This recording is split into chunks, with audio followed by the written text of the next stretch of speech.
Did you know that 60% of Americans can't cover a $1,000 emergency without going into debt? It's a startling reality, and it highlights just how vulnerable many of us are to unexpected expenses. Whether it's a sudden job loss, a surprise medical bill, or a car repair, one unplanned event can erase years of financial progress in an instant.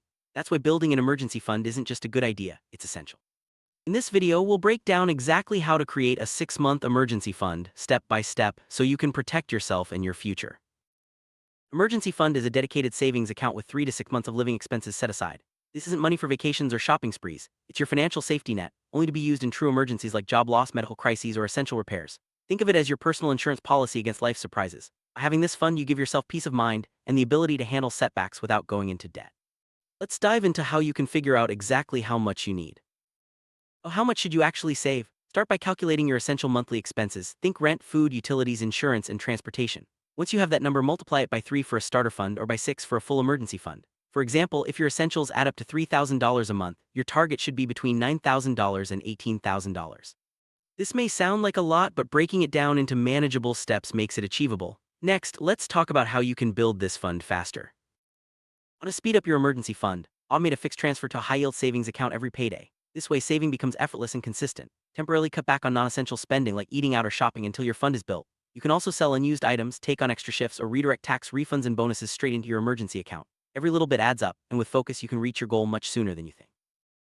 Choosing the right place for your emergency fund is crucial. A high-yield savings account is ideal, offering 4 or 5% APY as of 2026. Avoid keeping this money in your checking account where it's too easy to spend. You want your emergency fund to be accessible but separate from your daily spending. And remember, never invest your emergency fund in stocks or other volatile assets. You need this money available immediately, not subject to market swing.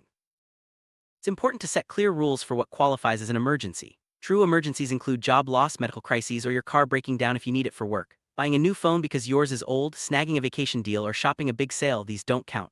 Having these boundaries prevents you from dipping into your fund for non-essentials, ensuring it's there when you really need it. Many people find it hard to save for emergencies because it feels overwhelming or they believe they don't earn enough. But the truth is, even small, consistent steps can make a huge difference over time. By automating your savings and making it a non-negotiable part of your budget, you remove the temptation to skip it. Remember, the goal is progress, not perfection. Every dollar you save is a step toward financial security. Automation is your best friend when it comes to building an emergency fund. By setting up automatic transfers, you make saving effortless and consistent. You don't have to rely on willpower or remember to move money manually. Over time, these small, regular contributions add up, and you'll be surprised at how quickly your fund grows. Let technology do the heavy lifting for you.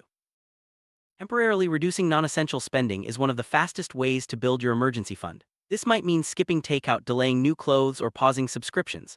These sacrifices are temporary, but the security you gain is long-lasting. Once your fund is in place, you can slowly add back some of these comforts, knowing you're financially protected. Look around your home. Chances are you have items you no longer use or need. Selling these can give your emergency fund a quick boost. From electronics to clothes to furniture, every little bit helps. Use online marketplaces or local groups to turn clutter into cash. It's a win-win. You declutter your space and grow your savings at the same time. If you want to build your emergency fund even faster, consider taking on extra shifts, freelancing, or picking up a side gig. Even a few hours a week can make a noticeable difference. Redirect any extra income, like tax refunds or bonuses, straight into your emergency fund. These windfalls can help you reach your goal much sooner than you'd expect. Whenever you receive unexpected money, like a tax refund, bonus, or gift, consider putting it directly into your emergency fund. It's tempting to spend these windfalls, but using them to build your safety net can make a huge impact. These one-time boosts can help you reach your target much faster, reducing the time you need to make sacrifices. Not all savings accounts are created equal. Look for a high-yield savings account with a competitive interest rate, ideally 4 or 5% APY. This helps your money grow while keeping it safe and accessible. Avoid accounts with fees or minimum balance requirements that could eat into your savings. The right account makes a big difference over time. Your emergency fund should be easy to access in a crisis, but not so easy that you're tempted to dip into it for everyday wants. That's why a separate savings account, not your checking account, is best. Out of sight, out of mind, but there when you need it most. This simple separation can make all the difference in sticking to your plan.